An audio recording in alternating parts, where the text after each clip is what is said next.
Thank you for your time today. What appealed to you most to bring that story on screen?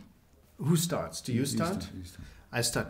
Well, first of all, I thought when I read the script that it was a very taut, page-turning thriller. And so I could feel like the minutes would just go by when we would turn it into a movie. It has lots of twists and turns. It's about a very secretive election. It takes place behind closed doors in a place that we know nothing about. So I was very curious about what goes on behind the doors of the Vatican and how a pope is elected. And Robert Harris, the novelist, and Peter Strawn had done great research of taking us behind these doors. And on top of that, there's a deeper level in the story that very much I was very much drawn to, which is a sort of a feeling of doubt that Cardinal Lawrence, Ralph Fiennes' role, sort of feels about his persuasion, about his faith, about his role in the church, about his managerial position, trying to organize this conclave. And what is? Well, I think yes. I mean, I think the first thing an actor looks at is the part. What is the part? And from that, you're looking at how does it work? What's the script, the screenplay? And I think very much agreeing with Edward that the character of Lawrence is complex, which I liked. He's a reluctant dean, and he expresses in this, as you see from the film, he sometimes has doubt.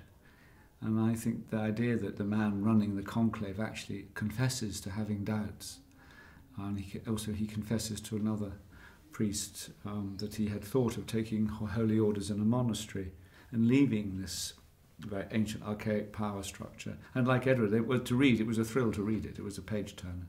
Yeah. And like you said, the doubt is a really big topic in the movie. Mm-hmm. Do you also sometimes doubt about your role in the director, or if you should be the main role? All the time. All the time. It drives us, I think. I'm driven by it because, I mean, usually, and when I say something, when Rafe asks me something, what should we do? Should we do this? Or should we, I say, I think we should do it this way. I'm only 51% sure, because the 49% might be really good as well. But then you have to make a decision. So I'm 51. There's a great speech by Roger Federer that he just did the other day, one of your compatriots, one of our compatriots.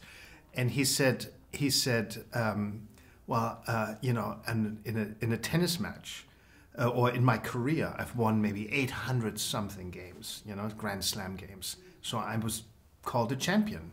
But if you add up the points, I only made, I think, 52% of the points. So I barely made it. Yeah.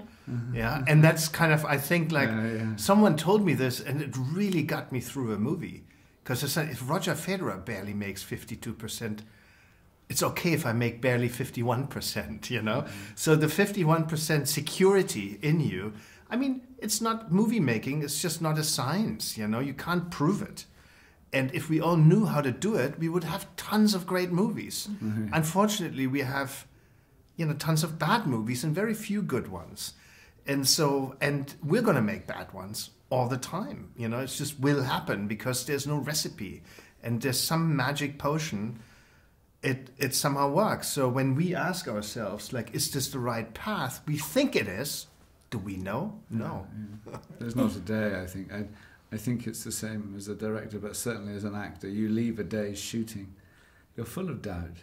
Did I get it? Was it okay? Does it work? I mean, you can't go back, and you sort of have to learn to live with it.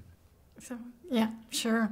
And like you said, you both have doubts. But what do you think make him the perfect director, and why was he perfect for his role? I mean, I'm really, I would doubt that I'm the perfect director for it. You are. Perfect. But I can tell you. But I think he was the perfect actor for it because we were developing the script and we were looking at it and for a couple of years we were just writing, not even thinking about cast. And then we were slowly getting to the finish line and thinking, oh, this is slowly getting to a place where we can show it to someone like Ray, if you want to get to a good place. And suddenly I woke up one morning and I called Tessa, the producer, Tessa Ross, and I said, I think it should be Ralph Fiennes because it would be what a what a pleasure it would be to get him. I mean, what an honor it would be to get him, because this character is very quiet. He's content with, you know, he's called the manager of this proceeding. He's not a spiritual leader in the role. Yeah, he's someone who watches from the sidelines, who watches with his eyes, who thinks about things, who doesn't have the most lines. He's not an alpha. He doesn't like standing in this limelight. And I thought, who do I look at and constantly see what's going on behind his eyes? I constantly see what this person is thinking. Without words, I look at Ralph and I think, like, I know what he's thinking. He's inviting me into his soul. I can see what's going on behind his eyes, in his brain. And that I think we really needed someone for this actor. And it was like, I don't know what we would have done if he had read it and he had said no. And I was like, well, maybe we shouldn't make the film then. You're very kind, but I think the thing is that Edward is the perfect director because he allows his actors permission. And I think because you just talked about not knowing, it's a very healthy place to be. You want to see what the actors reveal. So to create an atmosphere on a set where the actors have permission is wonderful for the actors. And then and I felt on the set that Edward creates, there's this wonderful sense of we're exploring. And that's and that makes you perfect. Yeah, it was really wonderful. And I loved your face acting. It was great. Another big theme in the film is ambition. Mm-hmm. What do you think, how much ambition is in filmmaking important, and when does it go too far? When ambition is important in filmmaking, I think it's an important part probably in every job, not just in filmmaking. You know, it's like, you know, if you don't want something, if you don't have the urge to do something, you're not going to get anywhere. I would think in filmmaking, it's, you know, you're not going to get to make Conclave. You're not going to get, you know, Ralph, I think every actor wants to feel, or the director really wants something, you know. I don't, and every producer, and I want to feel that from the actors. So it's like, and I want to feel that from the crew members, you know, that they really want to do their job well. It's something, I think it's important in life in general. I think if it becomes the overarching or the main theme of your life, just to be as successful, and then it can become maybe detrimental to making movies, but you still need a burning urge to make movies. It needs to be you need to feel like, oh, this is my calling, I have to do it. If I don't do it, I will wilter, you know, I will fade away. And so I think it's an important part of life. I mean, I feel very lucky that I found something that I'm passionate about. Yeah. And for you, what is your ambition for making Well, I film? know I have an ambition.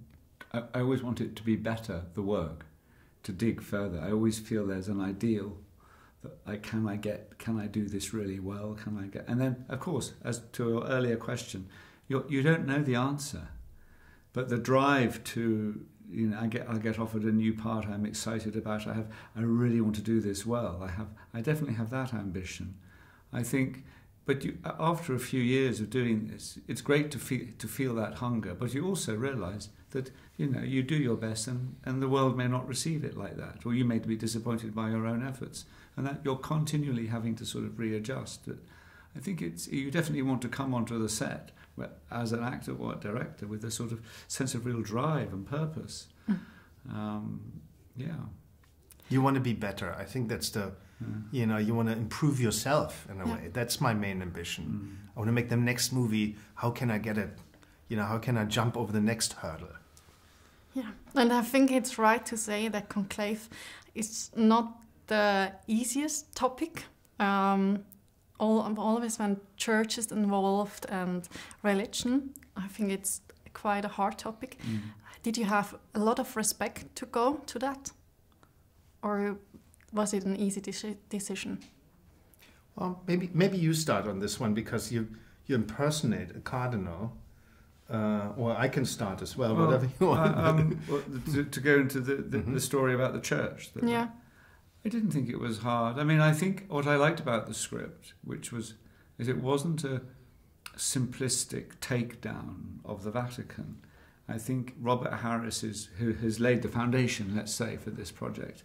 He sort of respects what it is. He's curious. He's not judgmental. I mean, there are criticisms or arguments that come up. I mean, clearly there are men of real ambition here who perhaps have done a little detour away from the sort of monastic teachings within the Christian faith. I mean, but what I think I like about the script and the project is it genuinely says who is the right person, the right spiritual leader, who with wisdom and compassion, tolerance, will lead this huge church. And I like that. It wasn't cynical.